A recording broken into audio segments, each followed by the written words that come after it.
All right, guys, welcome back. So today I'm going to tell you guys how to start a hotshot business. Now, I'm going to cover all the basics and any tips or small problems that I ran into, and I'm going to try and help you guys make this as easy as possible on yourselves because this list isn't crazy long, but it's a pretty good process, and it does take a little while.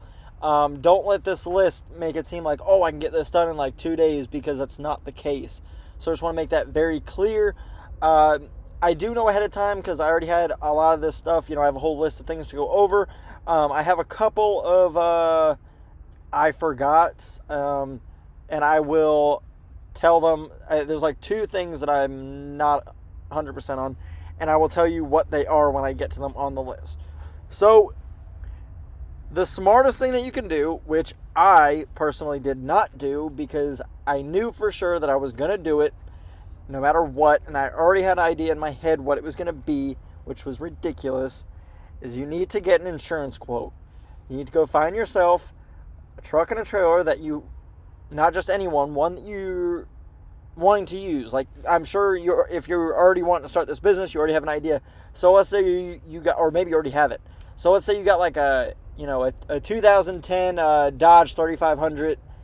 You're going to want all info on that, and then say you got a trailer in mind, or you already have a trailer, or you have a general idea. It's a 2011 Big Tex 40 foot. You're going to take that info, and then you need to get yourself a commercial insurance quote. Unless you're older, it's going to be pretty rough. Now, I am 22. I got my CDL when I started this business. And I had brand new numbers. So your commercial insurance goes by your age, your driving record, how long you've had your CDL, and I also believe a small portion of it is the age of your DOT and MC numbers. I'm not 100% sure on that though. So they're going to go off of that. Now, I pay roughly $2,200 a month for my insurance, but like I said, I'm all brand new and I'm 22. I do have a decent driving record. I did have a 9 over that's not expired yet, unfortunately, and that did add a little bit to it, but it is what it is. I couldn't do anything about it. So the second thing you're going to want to do, actually, let me back up here real quick. I missed a part. So back to the insurance. So if you are new, you're going to want to go to, your best bet is going to be Progressive. So you're going to go to Progressive Commercial Insurance, and you can go through them directly for a quote. Now, it'll take you through all this stuff, and you just got to fill it out. You click get a, or here, we'll put my info in. Commercial auto, yeah. And you do get a quote. Now, there's different ways of doing this, but at the end of the day, if you're all completely brand new, you're going to have to go through, you're probably going to have to go through Progressive. Now, you can try and find somebody that will be able to go through Progressive and an insurance agency that'll help you get a little bit of cheaper price by going through Progressive. Now, I tried going through Progressive, but I was able to get it knocked down a little bit going through someone else. And they're out of Tennessee. I forgot the name of who I used. I'll have to put it in the description, but I forgot the name of it. So, it's pretty straightforward. You're just going to go through all the motions. You're going trucking, and then you're going to want to, do what you, if you want to do general freight, car hauling, you click on, whatever you're going to do.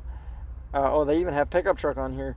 Now, I don't remember that they had that when I started, which wasn't even that long ago. And so you guys got the idea. You're going to go through this, and then they're going to come up with a number at the end, and you're probably going to shit a brick. Now, back to Google. So the second thing that you want to do is you're going to want to start an LLC. Now, the way that you do that is you basically, I don't know if it varies state by state, but it's going to be a Secretary of State, and then you just type in LLC. And all these different websites are going to pop up. Now, you could use one of these websites, or, which I think they cost money. Now, let's look real quick. Because the way I did it is I filled out paperwork, and then I sent in, I believe for North Carolina, I filled out the paperwork, and then it's actually really, really easy. It's really surprising how easy it is to open up an LLC. I filled out paperwork. It was like 2 or 3 sheets, and then I think I put $300. It was like $200 or $300 cash in there, in the envelope, and I sent it to the Secretary of State. And boom, that was it. Got my stuff back, and you get all of your info, and you just become an official LLC in the system. And you also get an EIN number, I believe. So, it says it's free. Well, I don't know. Maybe this is easier. So really, just look around here. Let's Secretary of State, LLC, North Carolina. So really, I guess any of these are here. Here we go. Here's Secretary of State.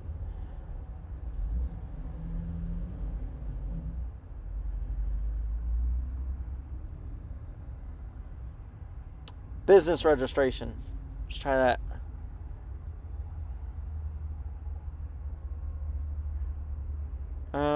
Cover sheet for corporate filings.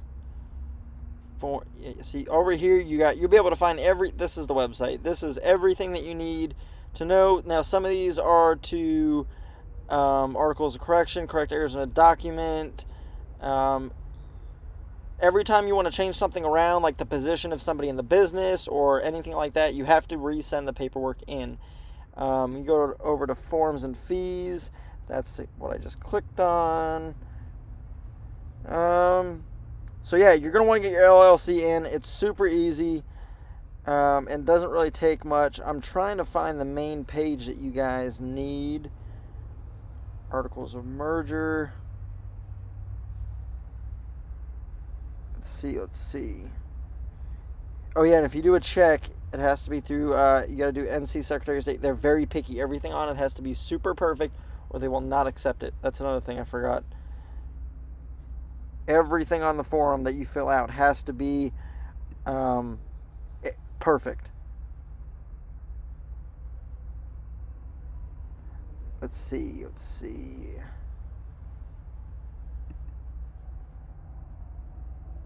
Business registration. Your best bet's probably just to call, and they will guide you on the specific form. I don't want to, each state might be a little bit different. But yeah, it's pretty simple. So we'll move on to the next one. I'm not going to keep harping on this one because I can't find the exact form, but it's on this website. So the next thing that I recommend doing is going and getting a business bank account. I use Bank of America. It's really, this one's another kind of self-explanatory one. To get paid easily, direct deposited.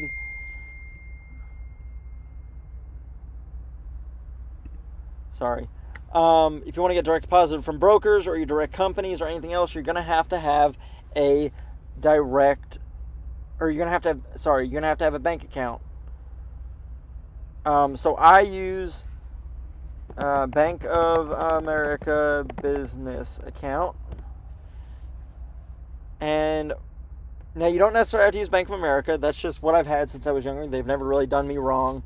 Some people don't like Bank of America. It doesn't really matter. So you're going to want to go. You're going to click on your state. And then,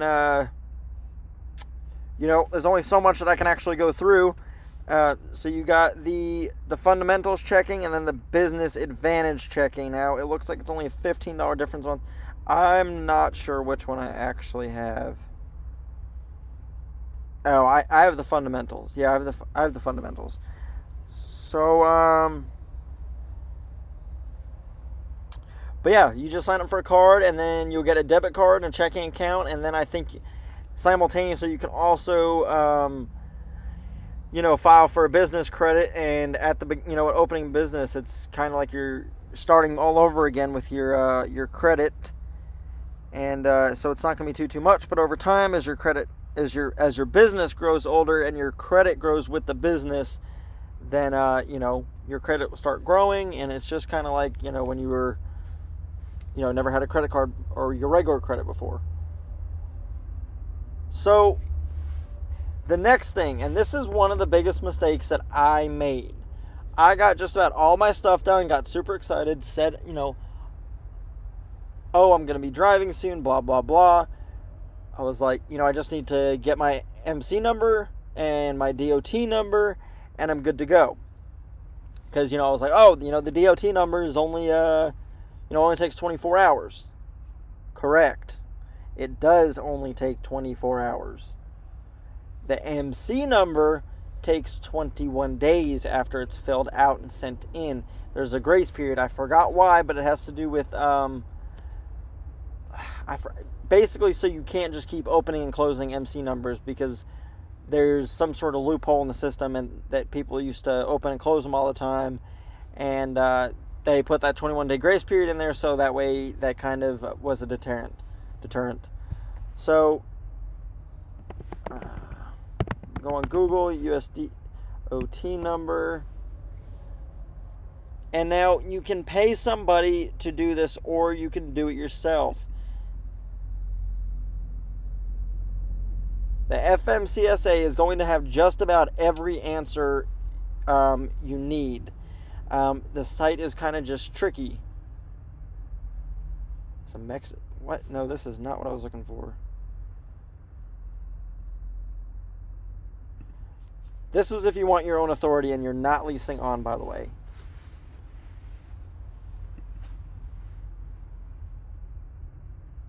So you can go on here onto the FMCSA and you're able to basically start filling everything out. And now the authority is $300.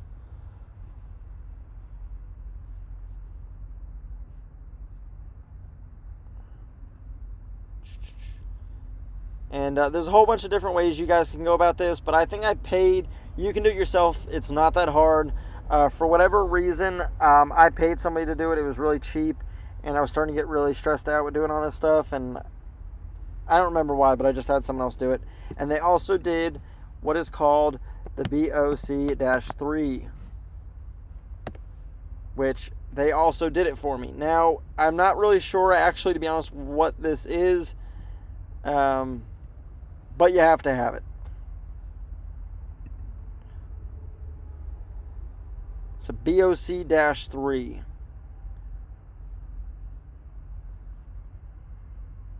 $35.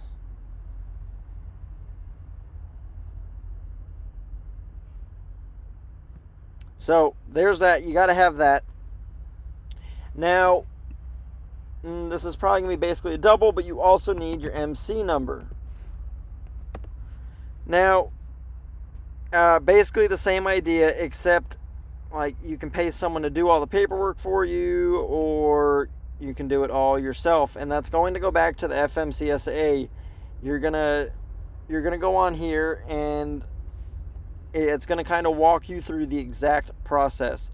But just pay attention to the websites. That's why I'm going through Google and trying to show you guys everything. For these numbers, just it says everything that you need to know right here. And also, you can keep coming back to this about application status. Now, one other thing I want to say is that your authority will not become active if they do not have your insurance. So say you do all this and you don't have your insurance yet, that number's never going to become active until you have, or wait, no, I think I'm saying that backwards. Disregard what I just said. Like I said, I kind of forgot. This is a lot of stuff. Disregard. So, what am I doing? So after that, you're going to go and you need a UCR registration. Now, right now for 2020, they pushed it back. This takes, for 2019, it took 5 minutes. Oh wow, I guess you can do it.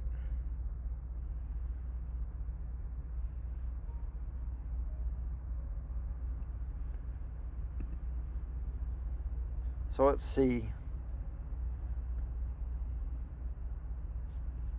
Nope, this isn't right.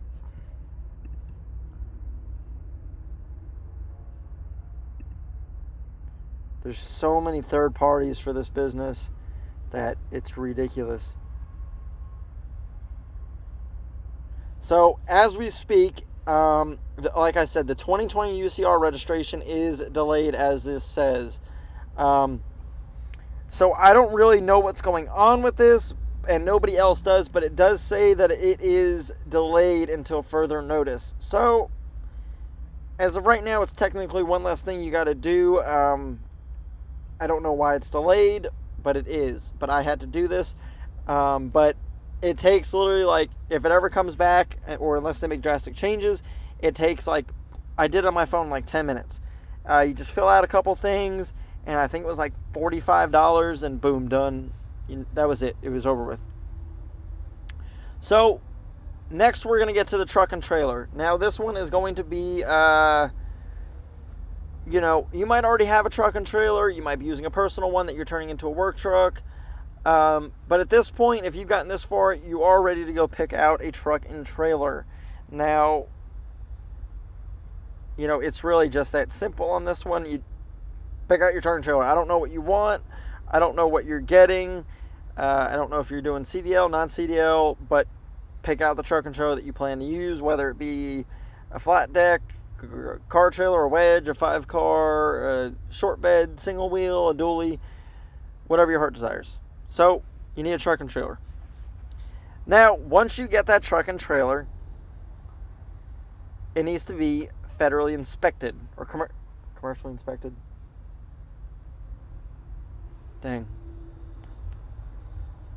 It needs a commercial inspection. The truck and the trailer. Make sure you do that.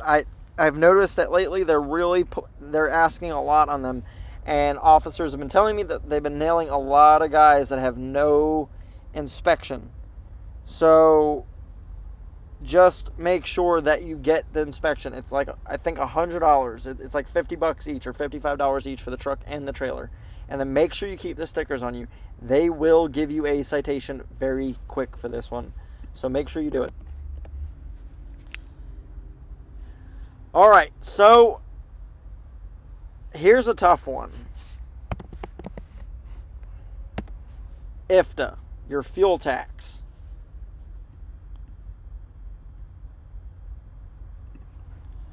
IFTA is how you pay your fuel taxes for every state. It is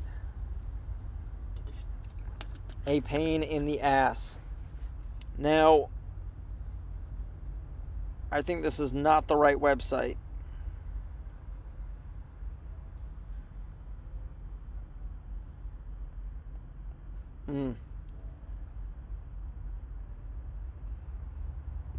Well, I think there's websites that can help you, but you have to pay extra. Now, what I did is there's a way to do it online, yes, but the way I did it is I went to my capital, which is Raleigh, and I filled all the paperwork out, and you have to have your LLC and your federal tax ID number or the EIN, and there was a couple other things you have to do. You cannot do this right off the bat. And also the other thing in North Carolina, and I'd imagine that everywhere else is pretty similar. In North Carolina, when you get your IFTA, you can be all set up for it the same day. It only takes a little while to set it up. But it takes a minimum of 21 days to receive the stickers. And keep in mind, I'm only 2 hours away from the Capitol. And it's like a minimum of 21 days if you want the stickers mailed to you. Or you can pick them up same day for free.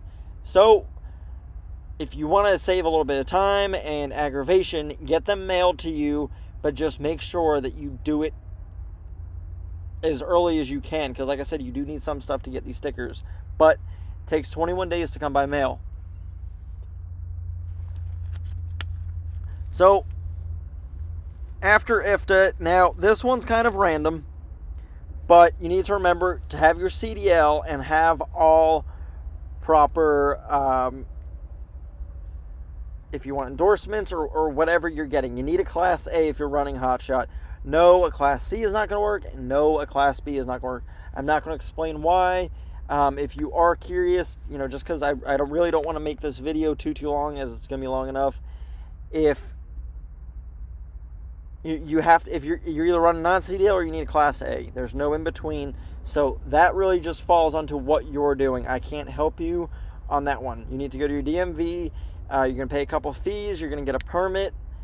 Well, you got to study, take tests, and then get a permit. And then in North Carolina, after you get the permit, you have to hold it for 2 weeks.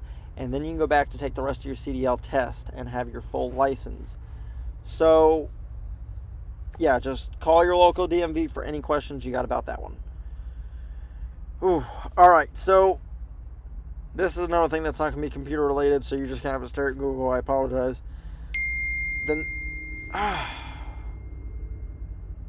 So you're going to need apportioned plates or IRP plates, international, I don't know. Yeah, it's the same thing. You need apportioned plates. That is to, they're plates that basically are saying, hey, I'm allowed to go over state lines and go all over the 48 states. Commercially and for money, and you just have to have them. They're kind of expensive. Make sure that they are rated for over, or at least your gross combined vehicle weight rating combination. If your truck is 14,000 pounds gross and your trailer is 26,000 pounds gross, that would be 40,000 pounds combined.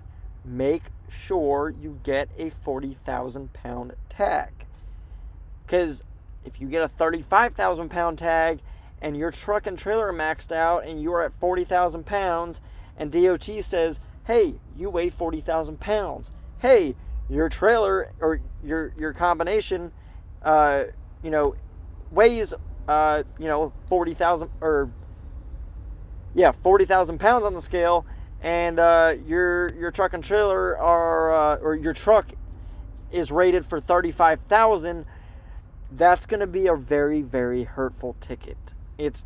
They're not light tickets. DOT does not mess around with weight, no matter if it's your CDL, just if you're over the weight ratings, your plates, like your registration, like do not go over your weight ratings on anything. Just don't do it. You're not going to be able to afford the ticket. They're ridiculous. Well, you might be able to afford it, but it's going to hurt. You're going to know it was there. So the apportion plates, I had to go to, it wasn't the regular plate office. I had to go to the title office in Charlotte, North Carolina, that did fast titles and everything else, and then they had a little IRP section. You had to fill out all the paperwork, blah, blah, blah, and, of course, gave them some more money, and I was on my way. Now, you have to have, it's hard for me to help completely all the time because, different states may vary, but, I had a list of things that I had to bring on top of, the main knowledge, like the addresses and the business name and all that other stuff, I believe. I had to show three forms or proofs of address. I had to have my license. Now this is one of the things I was talking about at the beginning of the video. I'm not sure. I don't remember if you have to have your IFTA before you get your apportion plates, or I think you have to have the apportion plate before you can get, you have to have your apportion plates before you can get IFTA. Because IFTA needs the plates. It needs the registration, I think. I'm sorry. So IFTA is, not done online. Well, actually, IFTA is done online. Getting your apportion plates. Oh, sorry, I'm tired. Getting your apportion plates is not done online. You have to, that goes all through the state, and you're going to have to go somewhere to get that done. Now, here's a couple of the random things that you need. You have to have in your truck, you have to have a securely mounted fire extinguisher. I got a violation because my mount broke and my truck, conveniently when I got inspected, the bracket and everything was sitting on the floor, and he wrote me a violation because it wasn't secure. So make sure you got a fire extinguisher. Make sure it's the correct one. Make sure it's the correct size. You can find the correct size on the FMCSA website. And make sure it's securely mounted. Now, it's supposed to be in a easy to reach area. Now, that turns into a gray area because Mr. DOT Officer number 1 and Mr. DOT Officer 2 might have 2 different opinions on what is a easily accessible fire extinguisher. Now, I'm sure as long as you have it, you'll be okay. Can't promise that. You have to have fuses, and then you also have to have 3 row triangles. You have to have those things. DOT is going to ask for them. Now, one of the last things that you need, and there's a million choices, you need an ELD. Now, I have Keep Trucking. There are so many ELD systems. There's free ones. There's paid ones. There's so many different ones. Keep Trucking is probably the most popular one. And, I came into this business knowing that I was spending money, and I tried to do it smartly, but I'm not a cheap ass. So if this one is the most popular one, I figure it was for a reason. I looked into a couple, and this one seemed to be the go-to, so I just bought it. It works great. It's an ELD. Nobody likes them. You have to have them. I wouldn't do too much research on it. So, that's the one I would just go with. Now, I went with the more expensive one because it did, like, IFTA reporting and all sorts of other stuff. I have Wi-Fi hotspot. I really hope I don't have Wi-Fi hotspot because I just bought a separate hotspot from AT&T. I might be an idiot. That's completely irrelevant to this video. So, yeah, you're just going to want to go on here and you order it up. I just paid for it in full for the year. It was like $240. They send you the whole ELD. You download the app. You sign up. And, you get to using it. So, after you have all this stuff done, you only got a couple other things to do. You need to have a medical card. You have to go get a physical, a DOT physical. I forgot about that one. You have to have it. I'm not sure if non-CDL has to have it. I think they do. But you got to go get a DOT physical, and you actually have to do that one early on. That's one thing that I forgot in the beginning of the video. Like I said, work with me on that one. Trying to think of anything else that you guys might need to know that you need to have. Now, you have to keep the DOT physical. They're going to give you a card. You got to keep that on you. There's a lot. You're going to get a cab card for the IFTA. That has to be in the truck. And then you need the registration for the truck and the trailer. Also, the trailer, you just get a regular permanent plate for your state. That's what I have. That's all you need. You also get that at the plate office. So, I hope I'm not forgetting anything. If I do and I don't catch it, for guys that are already running, if they see this video, comment down below. I'll add it to the description. But for the most part, guys, this is really just the basics of what you need to really get your Hotshot going, or your any sort of really trucking business. I guess it really apply to any a big rig as well, plus or minus a few things, obviously. Now, if you're running non-CDL, obviously, there's a couple things that you don't have to have, like apportioned plates or IFTA. And but that's going to do it for this one. I hope I helped some people out. I know this is not a super down to the, science, but, I feel like I covered a vast majority of everything. And that's going to be it, guys. If this helped you out, please leave me a like, subscribe, notification button, leave a comment down below. Helps the channel out a ton. Channel grows. I'm going to want to do more of these videos and help y'all out. so you guys don't have to deal with the frustrations and that I had to, and you just make life easier for you for a simple request back. So I'll see you guys on the next one.